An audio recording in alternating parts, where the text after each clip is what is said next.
השם יעזור באמת שיזכו באמת לעשות טוב להם, יזכו באמת לדאוג להם. היום ברכות בגסורים, שיבוץ היום טוב, שיוכל להיות רק טוב בישראל, שמהיום והלאה לא ידעו שום צער. והנה היסר ויהול,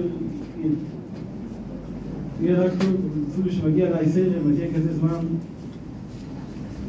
שנזכה שמפה בערב לא יישמע משהו בשבר.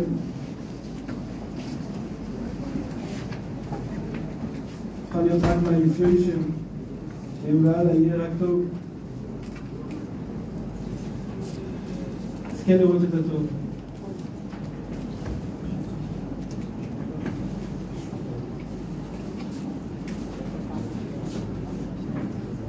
ברוך השם, ברוך השם,